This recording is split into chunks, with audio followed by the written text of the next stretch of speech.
गुजरात के मुख्यमंत्री विजय रूपाणी ने इस्तीफा दे दिया है। विजय रूपाणी राज्यपाल से मिलने के लिए पहुंचे हैं। बहुत बड़ी खबर है। आपको बता दें, अगले ही साल नवंबर दिसंबर में गुजरात में इलेक्शन होने हैं, लेकिन उसके ठीक पहले इस तरह से इस्तीफा देना विजय रूपाणी का। राज्यपाल से मुलाकात करने के लिए पहुंचे हैं। गुजरात में सियासी हलचल तेज हो चुकी है। विजय रूपाणी ने इस्तीफा सौंप दिया है। गुजरात के मुख्यमंत्री पद से इस्तीफा दे दिया है। ये बहुत बड़ी खबर इस वक्त की। यकीनन जिस तरह से इलेक्शन के ठीक पहले उनका इस्तीफा हुआ है, उसने बहुत सारे सवालों को जन्म दे दिया है। इस वक्त मेरी गोपी घंगर जुड़ चुकी है मेरी सहयोगी ज्यादा जानकारी के साथ। गोपी, गुजरात के मुख्यमंत्री ने इस्तीफा दिया। विजय रूपाणी के इस इस्तीफे की बड़ी वजह क्या बताई जा रही है गोपी? बिल्कुल चित्रा, आपको बता दूं कि विजय रूपाणी के नेतृत्व परिवर्तन को लेकर पिछले कई दिनों से ये चर्चा चल रही थी कि नेतृत्व परिवर्तन गुजरात में होगा, इस तरीके की बातें हो रही थी। लेकिन आज खुद मुख्यमंत्री विजय रूपाणी राज्यपाल को मिले, उन्होंने अपना इस्तीफा पेश किया है। साथ ही अचानक जो गुजरात के प्रभारी है, जो केंद्रीय मंत्री भी है भूपेंद्र यादव, साथ ही जी सतीश, ये दोनों आज गुजरात पहुंचे थे। आज सुबह जो कार्यक्रम था सरदार जो धाम है, वहाँ पे जो कार्यक्रम था वहाँ पे मुख्यमंत्री उपस्थित थे। लेकिन अचानक शाम को 4 बजे वो राज्यपाल को मिलने के लिए पहुँचते हैं। पेश कर दिया। इसका साफ मतलब है कि 2022 का चुनाव अब जो एक साल जितना वक्त बचा हुआ है, इस एक साल में जो नेतृत्व परिवर्तन होगा और उसी के भरोसे पर बीजेपी अब 22 का इलेक्शन लड़ने की रणनीति बनाएगी। अब नया मुख्यमंत्री कौन बनेगा, ये भी चर्चा का विषय बना हुआ है, क्योंकि जो डिप्टी सीएम है नितिन पटेल, वो भी उनके साथ गए थे। हालांकि क्योंकि मुख्यमंत्री का इस्तीफा है, तो अब एक नया पूरा कैबिनेट बनेगा। और क्या होगा नहीं होगा, क्योंकि अचानक बीजेपी ने आज इस तरीके का जो फैसला लिया है और मुख्यमंत्री ने फिलहाल इस्तीफा देकर वो राजभवन के बाहर पहुंचे हुए हैं। बड़ी वजह क्या बताई जा रही है गोपी? देखिए, गुजरात के मुख्यमंत्री विजय रूपाणी का इस तरह से इस्तीफा देना ये कोई सामान्य बात नहीं, और हाल फिलहाल में भी इस तरह की कोई खबरें नहीं थी। हालांकि बार बार विपक्षी पार्टियों की ओर से जरूर निशाना साधा जा रहा था, लेकिन खासतौर से गुजरात के मद्देनजर, चूंकि वो गृह राज्य है प्रधानमंत्री नरेंद्र मोदी का, गृह मंत्री अमित शाह का, वहां पर एक मुख्यमंत्री को अगर चुनाव के ठीक पहले इस तरह से बदल दिया जाता है तो अपने आप में ये बहुत बड़ी बात हो जाती है। इसी के साथ वो 3 बड़ी वजहें जो विजय रूपाणी के खिलाफ थी, जिसके कारण उनको इस्तीफा देना पड़ा गोपी। और एक बड़ा नाम सबसे आगे इस वक्त कौन चल रहा है गुजरात में? अगर विजय रूपाणी की जगह किसी की ताजपोशी होगी तो वो कौन सा नाम है जिस पर आलाकमान मोहर लगा सकता है?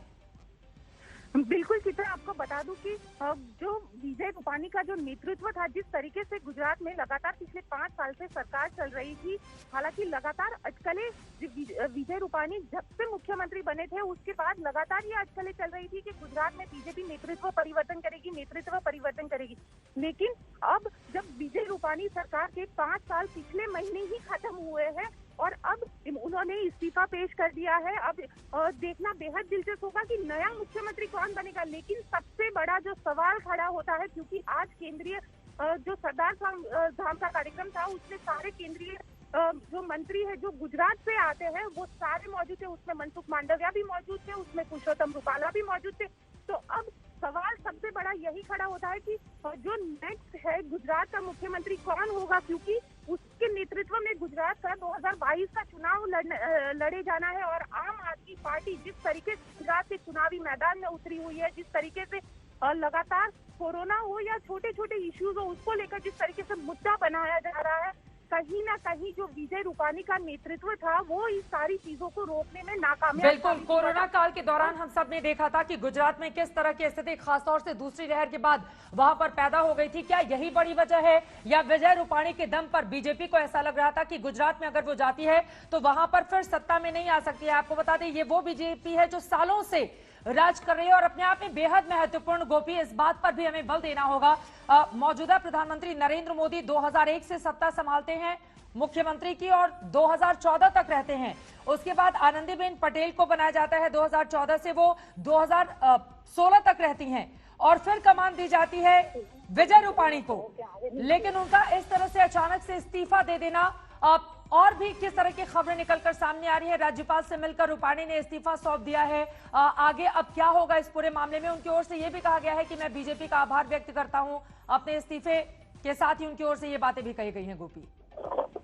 बिल्कुल, आज ही मुख्यमंत्री विजय रूपानी जब राज्यपाल को मिलकर बाहर निकले तो उन्होंने ये साफ कहा कि मैं प्रधानमंत्री नरेंद्र मोदी का आभार व्यक्त करता हूं कि इतने साल तक जिस गुजरात में मुख्यमंत्री विजय खुद प्रधानमंत्री यहाँ पे मुख्यमंत्री रहे थे, अब उनके सक्सेसर के तौर पर आनंदीबेन पटेल और फिर विजय रूपानी को बैठाया गया। अब जब उन्होंने इस्तीफा दिया है तो प्रधानमंत्री का आभार माना है और साथ ही जो गुजरात की राजनीति है, खास करके जिस तरीके से इस वक्त चल रही है और उसमें भी विजय रूपानी के जो फेलियर है वो ज्यादा है कामयाबी से, क्योंकि एक विकास मॉडल बनाया गया था और उसी के बेस से 2014 का इलेक्शन प्रधानमंत्री ने लड़ा था, उसी के बेस पर देश की सत्ता पे काबिज हुए थे प्रधानमंत्री।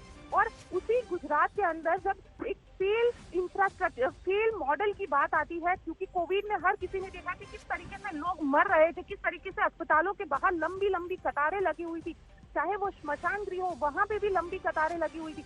तो सवाल इसी पे खड़ा हुआ कि एक विकास मॉडल जिससे लेकर प्रधानमंत्री देश के तख्त पे काबिज हुए, लेकिन जहां विजय रूपानी की बात आती है तो वहां पे ये विकास मॉडल क्यों फेल हो गया, ये भी सवाल खड़े हुए थे। और यहाँ तक कि जिस तरीके से लगातार पिछले कई महीनों से आम आदमी पार्टी हो या कांग्रेस हो, लगातार गांव-गांव में वो लोग जा रहे हैं, वहाँ पे विकास की बात कर रहे हैं कि किस तरीके से गुजरात में विकास के नाम पर छलावा किया गया है, इसकी भी बातें हो रही है।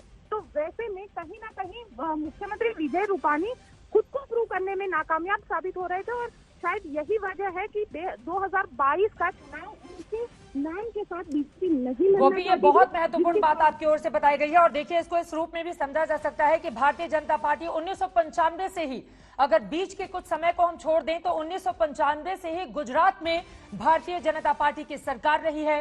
साल 2001 में दिल्ली से तब के मुख्यमंत्री नरेंद्र मोदी को गुजरात भेजा जाता है और लगातार वो चुनाव दर चुनाव जीते हुए चले जाते हैं, चाहे साल 2002 हो, 2007 हो, 2012 हो, और उसके बाद नेशनल लेवल पर उनका कद किस तरह से बढ़ जाता है। इसी गुजरात मॉडल को दिखा उन्होंने केंद्र में सत्ता में बनाई थी, जब बार बार वो कहते थे कि 6 करोड़ गुजरातियों की मैं बात करने के लिए यहां पर आया हूं, मेरा एक विकास मॉडल है।